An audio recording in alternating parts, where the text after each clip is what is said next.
Napoléon n'a jamais pleuré en public, pas une seule fois. Sa force était sa prison, son masque, sa sentence. Ce n'est pas son exil à Sainte-Hélène qui l'a tué, mais les années de silence forcé avant cela. Le silence d'un homme qui comprend que sa vérité ne sera jamais entendue. Tu le sais déjà. Cette sensation d'étouffement quand tu ravales tes mots, cette brûlure dans ta poitrine quand tu souris alors que tu voudrais hurler. L'homme moderne meurt de l'intérieur et personne ne lui demande comment il va vraiment. Personne ne veut savoir. Napoléon a conquis l'Europe, mais n'a jamais conquis le droit d'être vu dans sa vulnérabilité. La société célèbre sa force, jamais sa fragilité. Elle exige sa grandeur, puis la punit. Elle demande son courage, puis l'isole. Elle admire sa vision, puis l'abandonne. Le monde ne veut pas d'hommes entiers, il veut des hommes utiles, des hommes silencieux, des hommes qui portent leurs cicatrices comme des médailles invisibles, sans jamais les montrer, sans jamais en parler. La vérité que Napoléon a découverte dans sa solitude à Sainte-Hélène est celle que tu ressens peut-être maintenant, assis devant cet écran, cherchant des réponses dans une vidéo que tu n'avoueras jamais avoir. Que regarder. Être un homme authentique, c'est accepter d'être seul. Ce n'est pas l'échec qui détruit l'homme, c'est le silence qu'on lui impose sur sa douleur. C'est l'obligation d'avancer sans jamais fléchir, sans jamais montrer que sous l'armure se cache une peau qui saigne comme celle des autres. La société moderne a remplacé l'exil de Sainte-Hélène par l'exil intérieur. Un homme qui parle de sa souffrance est un homme faible. Un homme qui cherche de l'aide est un homme diminué. Un homme qui pleure est un homme qu'on oublie. Être lucide, c'est être puni. Il l'a appris seul, comme toi. Cette vidéo va te parler de la vérité que Napoléon a comprise trop tard. Cette vérité que les livres d'histoire ont effacée. Cette vérité que notre société moderne refuse toujours d'entendre. La grandeur d'un homme n'est pas mesurée par ses conquêtes, mais par sa capacité à rester debout quand le monde entier lui dit de s'agenouiller. Ce que tu ressens n'est pas de la faiblesse. C'est le poids d'une armure que personne ne t'a appris à porter. C'est le coup silencieux d'être un homme dans un monde qui célèbre ta force, mais méprise ta vulnérabilité. Napoléon a conquis des nations, mais a perdu la bataille contre sa propre solitude. Et c'est peut-être la seule bataille qui compte. Vraiment. La nuit du 5 mai 1821, Napoléon Bonaparte meurt sur l'île de Sainte-Hélène. Ses derniers mots, selon certains témoins, France, armée, tête d'armée, Joséphine. Des mots fragmentés, comme des îlots de sens dans un océan de silence. Ces paroles résument tout. Un homme seul, entouré d'étrangers, appelant un pays qui l'a rejeté et une femme qui l'a perdu. Mais remontons plus loin. La véritable tragédie de Napoléon ne commence pas à Sainte-Hélène. Elle ne commence pas à Waterloo. Elle commence bien avant. Napoléon Bonaparte naît en Corse, une île tout juste française. Un étranger dès sa naissance. Il parle français, avec un accent qui fera rire les aristocrates parisiens. Il est petit, maigre, différent. Il connaît très tôt ce que beaucoup d'hommes qui m'écoutent connaissent, le sentiment d'être toujours légèrement en décalage, jamais tout à fait à sa place. À l'école militaire, les autres cadets le surnomment le petit caporal corse. Il se moque de son accent, de ses manières, de son intensité. Napoléon ne répond pas. Il étudie plus que les autres. Il travaille plus que les autres. Il comprend que dans ce monde, un homme différent doit être 2 fois meilleur pour être simplement considéré comme égal. Cette leçon, combien d'entre vous l'ont apprise? Ce sentiment d'être toujours jugé, toujours testé, jamais assez? Cette obligation d'excellence perpétuelle juste pour exister? La Révolution française éclate. Napoléon y voit une opportunité. Dans le chaos, ses talents peuvent enfin s'exprimer sans le poids des préjugés. Il monte en grade rapidement. Il devient général à 24 ans. Il connaît la gloire, le pouvoir. Mais à quel prix? Il ne suffisait pas de gagner. Il fallait encore être seul pour mériter sa propre légende. En 1796, Napoléon épouse Joséphine de Beauharnais. Il l'aime d'un amour passionné, obsessionnel. Ses lettres en témoignent. Ne te lave pas, j'arrive. Napoléon, le stratège froid, le calculateur implacable, devient un homme vulnérable, passionné, presque enfantin dans son besoin d'être aimé. Pendant qu'il conquiert l'Italie, Joséphine le trompe ouvertement à Paris. Tout le monde le sait, tout le monde en parle, tout le monde s'en amuse. Napoléon, le conquérant, est conquis. Napoléon le puissant est impuissant face à cette trahison intime. La douleur qu'il ressent, il la transforme en ambition encore plus grande. Il part pour l'Égypte, il s'éloigne, il fuit peut-être. Cette douleur, il ne peut pas l'exprimer. Un général ne pleure pas, un homme ne montre pas sa blessure. Combien d'hommes aujourd'hui vivent cette même tragédie silencieuse? Combien portent le masque de la force pendant que leur cœur se brise en silence? Combien partent au combat, au bureau, au travail, dans leurs responsabilités, pendant que leur monde intime s'effondre? Napoléon devient empereur des Français. Il atteint le sommet du pouvoir. Et pourtant, la solitude ne fait que grandir. Plus il s'élève, plus il s'isole. C'est le paradoxe de la grandeur masculine. Plus tu réussis, moins tu as le droit d'être humain. En 1810, il divorce de Joséphine. Elle ne lui a pas donné d'héritier. La raison d'État l'emporte sur les sentiments.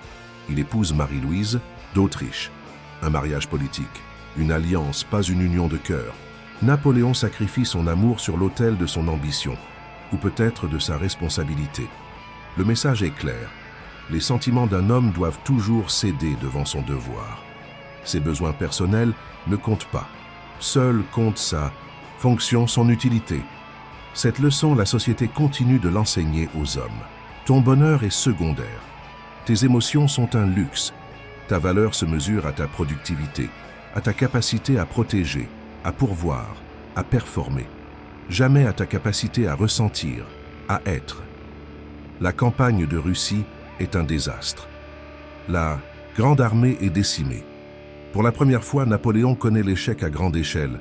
Comment un homme défini par sa réussite gère-t-il l'échec? Comment un homme qui n'a jamais eu le droit de montrer sa faiblesse affronte-t-il sa défaite? En 1814, Paris tombe. Les Alliés entrent dans la capitale. Napoléon est contraint d'abdiquer. Il est exilé à l'île d'Elbe. Lui qui a régné sur... L'Europe se retrouve confinée sur une petite île de la Méditerranée. Ses maréchaux l'abandonnent, ses amis le trahissent. Même sa femme Marie-Louise refuse de le rejoindre en exil. Seuls quelques fidèles restent à ses côtés. La gloire attire les foules. L'échec révèle les véritables loyautés. Combien d'hommes ont vécu cette expérience? Ce moment où la réussite s'évapore et où le téléphone cesse de sonner. Ce moment où le masque de la puissance tombe et où le monde détourne le regard gêné par cette vision d'un homme soudain diminué. Napoléon tente un dernier coup d'éclat. Il s'échappe d'Elbe. Il débarque en France. Les troupes envoyées pour l'arrêter se rallient à lui. Pendant 100 jours, il retrouve le pouvoir. Un dernier éclat de gloire avant la nuit. Waterloo met fin à l'épopée. Défaite totale. Cette fois, pas de retour possible. Napoléon se rend aux Anglais, espérant peut-être un traitement honorable. Erreur. Il est déporté à Sainte-Hélène, une île perdue dans l'Atlantique Sud. Un rocher balayé par les vents où il passera les 6 dernières années de sa vie. Sainte-Hélène. Napoléon dicte ses mémoires. Il réécrit son histoire. Il tente de donner un sens à sa vie, à ses choix, à ses échecs. Il essaie de contrôler le récit que l'histoire retiendra de lui. Mais la vérité est peut-être ailleurs. Dans les moments de solitude, quand il n'y a personne pour écouter, que ressent vraiment cet homme qui a tout eu et tout perdu? Quels sont les regrets qu'il n'avoue à personne? Les témoins racontent qu'il parle souvent de Joséphine, morte en 1814. Il garde son portrait près de lui. L'amour perdu, la connexion brisée, les moments de vulnérabilité partagés, c'est peut-être cela qu'il regrette le plus, pas les empires conquis puis perdus. Napoléon meurt d'un cancer de l'estomac, selon les médecins de l'époque. Mais peut-être meurt-il aussi de cette solitude imposée, de cette obligation d'être toujours fort, toujours en contrôle, même quand tout s'effondre. Sa dernière leçon est peut-être celle-ci. La grandeur sans connexion véritable est une prison. Le pouvoir sans vulnérabilité est un exil. La force sans humanité est une sentence. Si cette vérité vous a touché, laissez un j'aime pour que d'autres hommes puissent découvrir cette histoire qui résonne peut-être avec leur propre combat silencieux. Et préparez-vous à comprendre comment cette même tragédie se répète dans notre monde moderne. Ce que Napoléon a vécu il y a 2 siècles, d'innombrables hommes le vivent aujourd'hui. Pas sur des champs de bataille, pas dans des palais impériaux, mais dans le silence de leurs appartements, dans la solitude de leurs voitures, dans les moments de vide entre 2 obligations. La prison n'est plus Sainte-Hélène, elle est intérieure. Les chaînes ne sont plus en fer. Elles sont invisibles, faites d'attentes non dites, de règles implicites, de jugements silencieux. Un homme ne pleure pas. Un homme trouve des solutions, pas des excuses. Un homme reste fort, quoi qu'il arrive. Un homme protège les autres, avant lui-même. Ces injonctions, tu les as peut-être entendues explicitement, ou peut-être les as-tu simplement absorbées, comme l'air que tu respires, sans même t'en rendre compte. Elles font partie de toi maintenant. Elles définissent ta valeur, ton identité, et elles t'étouffent lentement. Dans notre monde moderne, la douleur masculine prend des formes variées, mais toujours silencieuses. C'est cet homme de 35 ans qui excelle dans son travail, qui est respecté par ses collègues, admiré pour son efficacité et qui rentre chaque soir dans un appartement vide où personne ne lui demande comment il va vraiment. Qui n'a personne à qui avouer qu'il se sent vide, qu'il ne sait plus pourquoi il travaille tant, pour qui, pourquoi? C'est ce père divorcé qui voit ses enfants un week-end sur 2 et qui sourit quand il les récupère, qui les emmène au parc, au cinéma, qui leur achète des glaces et qui s'effondre en silence quand ils repartent, qui n'avoue à personne que chaque départ est une petite mort, qui entend qu'il doit être fort pour eux, mais qui se demande qui sera fort pour lui. C'est ce jeune homme rejeté, encore et encore, dans ses tentatives de connexion amoureuse, qui lit des conseils, qui travaille sur lui-même, qui essaie d'être meilleur, plus attentif, plus présent, et qui entend toujours les mêmes phrases « Tu es un ami formidable » ou « Ce n'est pas toi, c'est moi », qui finit par se demander si quelque chose en lui est fondamentalement défectueux, inapte à être aimé. C'est cet homme qui a réussi, qui a la carrière, la maison, la famille, que la société définit comme le succès, et qui se réveille à 3 heures du matin avec une angoisse inexplicable. Qui se demande « Est-ce tout ?» Qui ressent un vide que rien ne semble pouvoir combler, qui n'a personne à qui avouer que sa réussite lui semble creuse, que son masque de compétence pèse. Lourd, la tragédie, c'est que ces hommes se croient seuls. Ils pensent être les seuls à ressentir ce vide, cette inadéquation, cette douleur silencieuse. Ils pensent être défectueux, faibles, insuffisants. Ils ne réalisent pas qu'ils sont des millions à vivre le même exil intérieur. Comme Napoléon, à Sainte-Hélène, ils sont isolés sur leur propre île de douleur, séparés les uns des autres par un océan de silence et d'attentes non dites. Les chiffres parlent d'eux-mêmes, mais personne ne les écoute vraiment. Les hommes représentent plus de 75% des suicides dans la plupart des pays occidentaux. Qu'ils meurent par leurs propres mains en silence, plutôt que de demander de l'aide.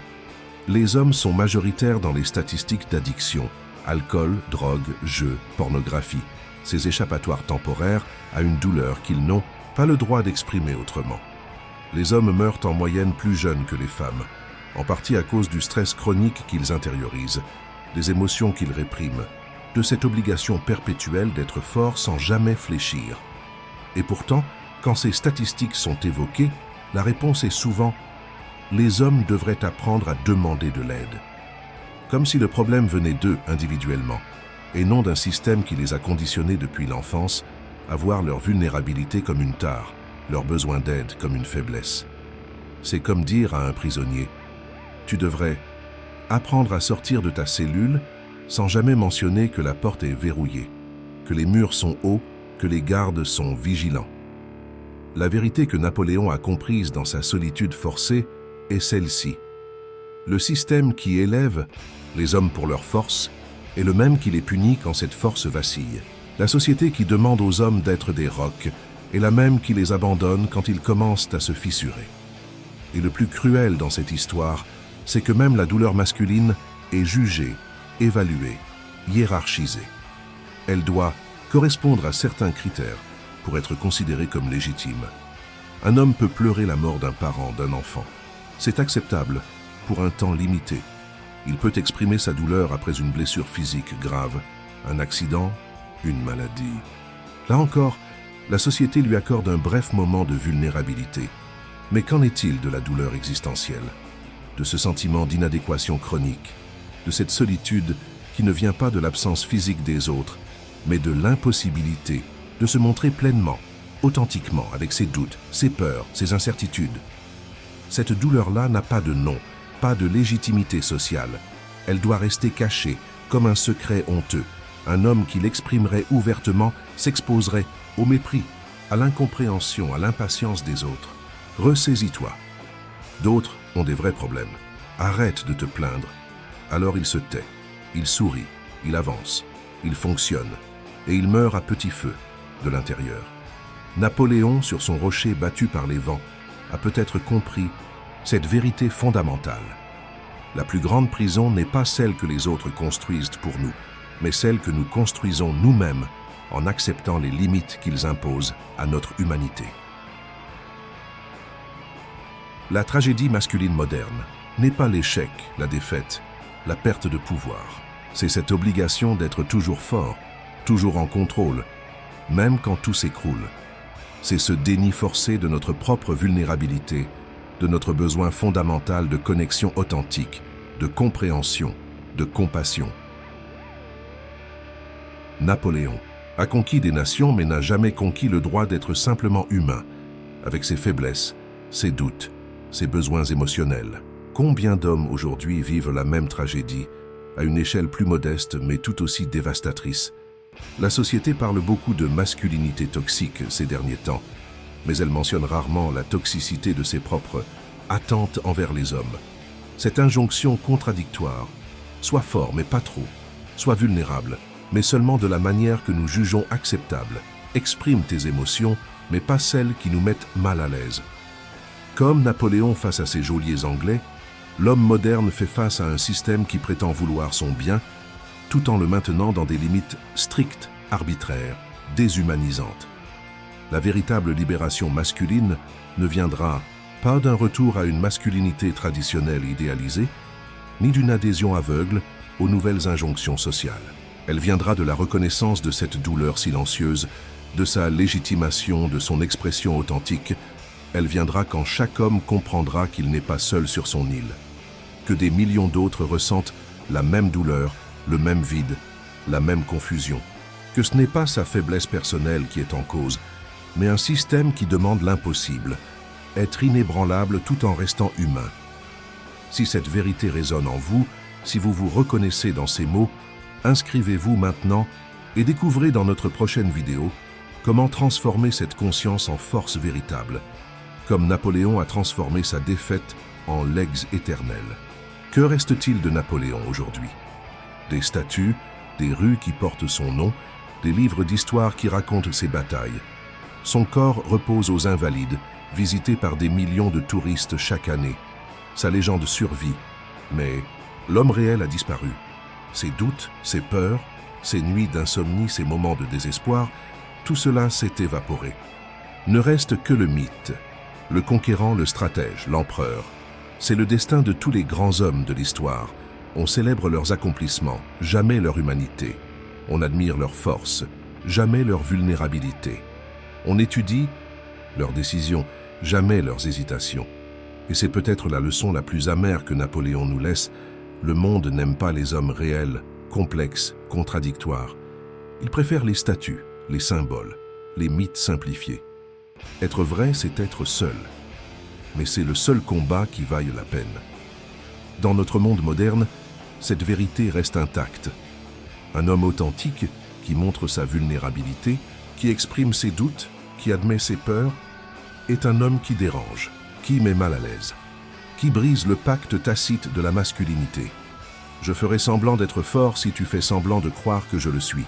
Les hommes qui ont tenté d'être authentiques, de briser ce moule, ont souvent payé un prix élevé. Rejet social, marginalisation, moquerie, abandon. Regarde autour de toi. Les hommes que la société célèbre sont ceux qui maintiennent l'illusion, qui jouent le jeu. L'homme d'affaires implacable qui ne montre jamais de faiblesse. L'athlète qui joue avec la douleur sans jamais l'admettre. Le leader qui projette une confiance inébranlable, même face à l'incertitude. Ceux qui craquent, qui montrent la fêlure, sont rapidement écartés, oubliés, remplacés. Comme si leur humanité était une trahison impardonnable. Cette pression ne vient pas seulement des autres hommes, comme on le prétend souvent. Elle vient de la société tout entière. Des attentes des partenaires romantiques, des exigences professionnelles, des normes culturelles véhiculées par les films, les séries, la publicité. Sois fort mais pas menaçant. Sois vulnérable mais pas faible. Sois émotif mais pas excessif. Sois authentique, mais seulement de la manière que nous jugeons. Acceptable. Ces injonctions contradictoires créent une prison invisible dont peu d'hommes parviennent à s'échapper. La plupart finissent par accepter le compromis. Porter un masque en public et souffrir en privé. Être qui le monde veut qu'il soit pendant la journée et se perdre dans des échappatoires le soir, alcool, écran, travail excessif, n'importe dit. Quoi pour ne pas faire face au vide? Napoléon, dans ses dernières années à Sainte-Hélène, a peut-être atteint une forme de liberté que peu d'hommes connaissent. Ayant tout perdu, pouvoir, gloire, liberté physique, il n'avait plus rien à prétendre, plus d'images à maintenir. Face à la mort qui approchait, les masques devenaient inutiles. C'est peut-être là la véritable tragédie de la condition masculine. Beaucoup d'hommes n'atteignent cette liberté, cette authenticité, que lorsqu'ils ont tout perdu. Que lorsque maintenir l'illusion devient impossible ou inutile. Faut-il vraiment attendre d'être à Sainte-Hélène, d'avoir tout perdu, pour s'autoriser à être simplement humain? Le monde moderne prétend valoriser l'authenticité, la vulnérabilité, l'expression émotionnelle. Mais regarde ce qui arrive aux hommes qui prennent ces valeurs au sérieux, qui osent montrer leur douleur, leur confusion, leur incertitude. Ils sont rapidement étiquetés, toxiques, fragiles, problématiques. Leur souffrance est minimisée, ridiculisée, politisée, transformée en preuve de leur inadéquation, plutôt qu'en signe de leur humanité. Pendant ce temps, les statistiques continuent leur progression implacable. Suicide masculin, addiction, isolement, dépression non diagnostiquée, mort prématurée due au stress chronique, à l'incapacité d'exprimer la douleur, de demander de l'aide. Une épidémie silencieuse qui ne fait pas la une des journaux, qui ne suscite pas l'indignation collective, qui reste invisible, comme la douleur qu'elle traduit. Le monde ne pardonne pas à celui qui refuse de porter un masque. Cette vérité, Napoléon l'a apprise à ses dépens. L'homme qui conquiert, qui réussit, qui domine est célébré. L'homme qui tombe, qui doute, qui souffre est abandonné. L'histoire ne retient que les victoires, jamais les batailles intérieures. Mais peut-être y a-t-il une autre voie. Une voie étroite, difficile, mais qui mène à une forme d'authenticité que peu d'hommes connaissent. Cette voie commence par la reconnaissance de notre propre douleur, par l'acceptation de notre vulnérabilité, non comme une faiblesse à cacher, mais comme la preuve de notre humanité, par la compréhension que notre valeur ne réside pas dans notre invulnérabilité, mais dans notre courage à être vrai, même quand c'est difficile. Surtout quand c'est difficile. Elle se poursuit par la connexion avec d'autres hommes qui vivent la même expérience, qui portent les mêmes cicatrices invisibles, qui luttent avec les mêmes démons intérieurs. Cette connexion ne peut pas être superficielle, basée sur la compétition ou les apparences. Elle doit être profonde, authentique, basée sur la reconnaissance mutuelle de notre humanité commune, de notre vulnérabilité partagée. Cette voie implique de rejeter les définitions étroites, restrictives de ce qu'un homme devrait être, de définir notre propre masculinité, basée non sur des stéréotypes ou des attentes externes, mais sur nos valeurs profondes, nos aspirations authentiques, notre vérité intérieure. Elle demande de cultiver le courage, non pas le courage, de ne jamais montrer de faiblesse, mais le courage d'être vrai dans un monde qui préfère les illusions confortables. Le courage de dire « j'ai mal quand on a mal », « j'ai peur quand on a peur », « j'ai besoin d'aide quand on a besoin d'aide ». Cette voie n'est pas facile. Elle expose à l'incompréhension, au rejet, à la solitude temporaire. Comme Napoléon quittant l'île d'Elbe pour une dernière tentative désespérée, elle implique de risquer tout pour une chance d'authenticité, de liberté intérieure. Mais contrairement à Napoléon, notre Waterloo n'est pas inévitable. Notre exil à Sainte-Hélène n'est pas une fatalité, parce que nous ne sommes pas seuls, parce que des millions d'hommes vivent la même expérience, portent les mêmes cicatrices, cherchent la même libération. La véritable révolution masculine ne se fera pas sur les champs de bataille ou dans les palais du pouvoir. Elle se fera dans ces moments de vérité partagée, de vulnérabilité assumée, de connexion authentique. Elle commencera quand suffisamment d'hommes auront le courage de dire « Je ne suis pas ce que le monde attend de moi. Je suis plus complexe, plus contradictoire, plus humain. Et je refuse désormais de m'excuser pour mon humanité. » La grandeur n'est pas mesurée par la gloire, mais par la quantité de vérité qu'on ose regarder en face. Si vous avez déjà ressenti le poids écrasant des attentes impossibles, si vous avez déjà porté un masque jusqu'à en oublier votre propre visage, partagez votre expérience ci-dessous. Votre témoignage pourrait être la lumière qui guide un autre homme hors de son propre exil intérieur. Si la vérité de Napoléon a résonné en vous, si vous avez reconnu votre propre combat silencieux dans ces batailles intérieures, ne restez pas seul sur votre île. Laissez un j'aime pour que l'algorithme porte ce message à d'autres hommes qui en ont besoin.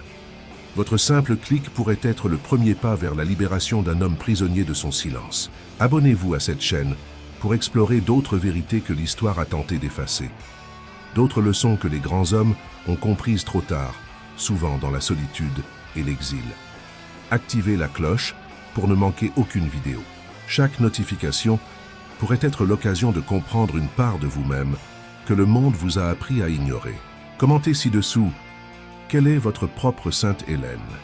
Quelle bataille intérieure menez-vous en silence? Votre témoignage pourrait devenir la prochaine vidéo de cette chaîne et aider des milliers d'autres hommes à comprendre qu'ils ne sont pas seuls. Partagez cette vidéo avec un homme qui porte peut-être un masque trop lourd depuis trop longtemps. Parfois, un simple message peut briser des années de silence. L'empereur est tombé pour que l'homme puisse se relever. Votre grandeur n'est pas dans vos conquêtes, mais dans votre courage d'être authentique dans un monde qui préfère les illusions.